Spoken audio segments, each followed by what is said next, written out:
This is a how-to on how to clean your vacuum. Just regular little maintenance things on your vacuum, not fixing the vacuum.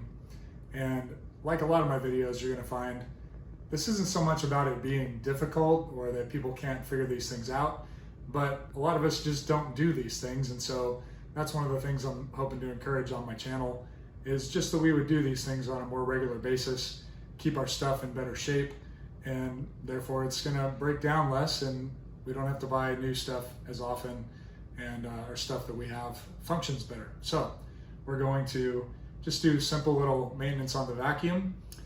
2 tools that you need, well, really 3, but 2 physical tools to get in advance. I like to use a little X-Acto knife. You could also use a toothpick, may not be quite strong enough. You could also use a flathead screwdriver, may not be sharp enough and make the job a little more difficult, but I like to use a little X-Acto knife. The other thing you're gonna need is some kind of a plastic bag that you don't want, that you can throw away. You can use like an old shopping bag, or you could use a plastic trash bag.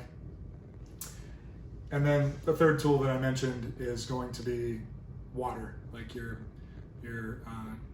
tub faucet or something like that. So if you have this is for bagless vacuums. So first of all, we're just gonna get down here to the roller that's on the bottom. Use our little X-Acto knife and just go across the roller here and look for any long hairs or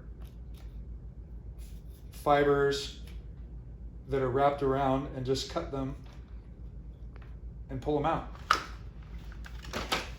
I do this pretty regularly, so I don't have a whole lot of these on here. But if you don't do this regularly, you can get dozens and dozens of these things wrapped around there, and it can bind up the little brushes that are on the bottom and just make it not perform that well. So we'll just get those off and throw them away. Next thing we're gonna do is take off the tank. Now, of course, different vacuums have different setups, but we have the debris tank here. I'm not gonna actually do this inside. I'm not gonna do it right now. You can do this pretty easily yourself, but I just wanna remind you to do this frequently, because your vacuum will function better if this thing is not jammed full of stuff. And so on mine, all I gotta do, it's pretty simple. I'm gonna put it inside this bag, press this button, shake it out, and all the stuff drops out into the bag. Try to be as careful as I can to keep the bag kind of sealed up so the dust doesn't get out and get in my face. And then pull this out carefully and tie this up and throw it away.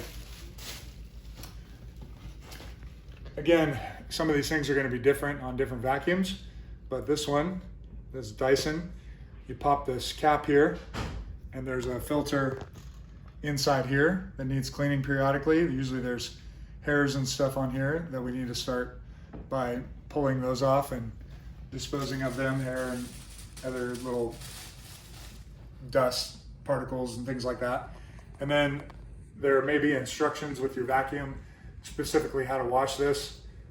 For mine, you rinse it under the water and squeeze it out. It's flexible. So you rinse it and squeeze it and rinse it and squeeze it several times, and then let it dry completely. The directions for mine say for 24 hours, but I found that it actually takes a couple of days for this to dry out completely. If you don't dry it out completely, then it gets caked with like a mud on the inside when you start using it again, and just reinstall it. Mine also has another filter that's on here. Again, yours may or may not have this filter. I would just pop this out.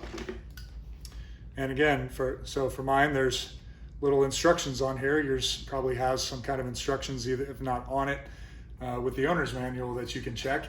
And so for this one, I just pour water in here, smash it out, pour water in here, tap it out from the, I use the faucet for the bathtub and just pour water in there and keep whacking it as many times as it says on the side here, which is 10 times. Again, let that dry thoroughly before I reinstall it.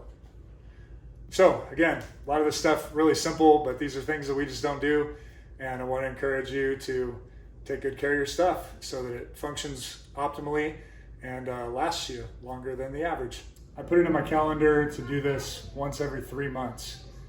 Clean the filters, get the stuff out of a brush rotor on the bottom there. That's what I found is the frequency that I need to do it. Now that may change for you depending on how much you use your vacuum, how dirty your house is, but that's the frequency that I found to check those things.